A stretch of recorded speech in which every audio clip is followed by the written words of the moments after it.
Right, so now we've got to this stage that we've removed the post, we've also removed the plate, and we've exposed the prism.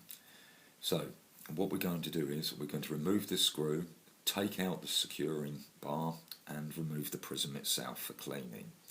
So once again, screwdriver that's a nice tight fit, turn it anti-clockwise because it's a right hand thread, press down hard. Now these are not normally too tight, sometimes you can get a cow, but normally they do come out fairly easy. That's that one out. So we've now removed the screw and the plate, or the bar, and now that exposes your prism. Now before we even go anywhere near to take this out, a couple of things. First off, look down either the inside or the outside of the prism for any distinguishing marks. If there are none, what I use is a pencil, just a mark. It doesn't matter, a line, whatever you want, so that when you put it back you know which side this is on. The reason we do this is for collimation, because if we don't and we turn the prism back the other way, you will never collimate them. It has to go back exactly the way that it came out.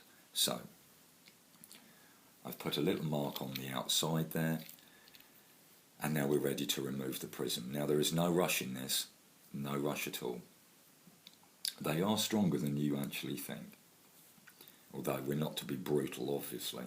So tip it up to one side, and it's almost like a loose tooth. You just gently tease it out. It will come out because it went in. So just gently tease it out. And needless to say, do not do this over a tiled floor. Drop that, it's all over. Now our prism is just about to come out, as you can see. Binoculars to one side, and that is your prism. You can see the mark that I have made, although this one also has on the inside another mark which was originally put there. It always fascinates me when I remove a prism from a pair of binoculars that has never been opened before, to think that you are looking at something. The last person to see that was the person who put them together. So now that we have our prism out,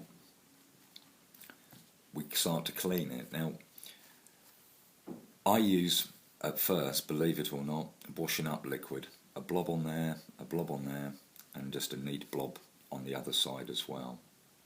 I'll rub it with my fingers. The reason I do this is because your fingers are a mild abrasive.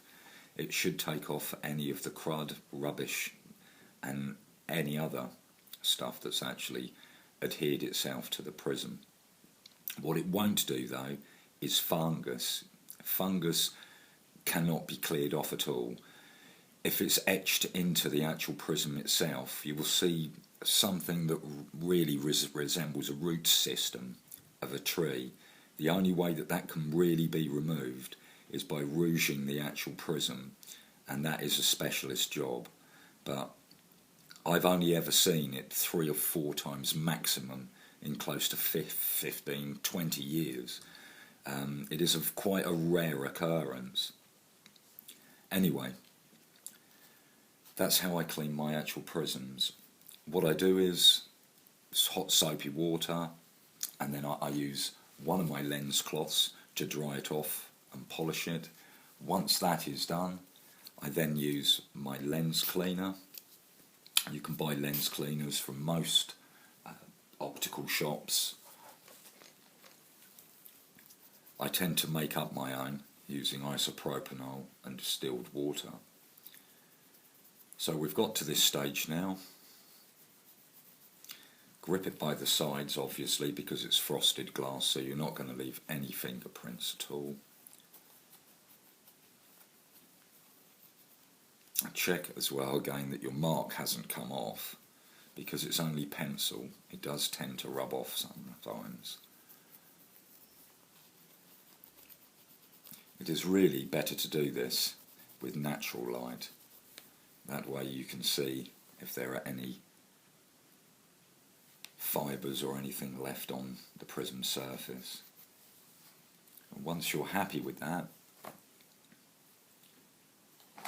I use, as I say, a dry lens cloth for that, just to give it one final polish. You can take as much time as you like with this. Some people do clean their binoculars, others don't.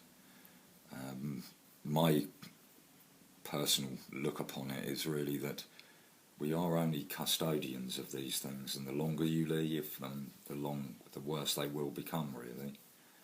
But then again, that's only my opinion. I also like to use my binoculars as well, all of them, from time to time. So they were made to be used. And therefore, why would I want to look through something that resembles something that somebody's been mixing concrete in?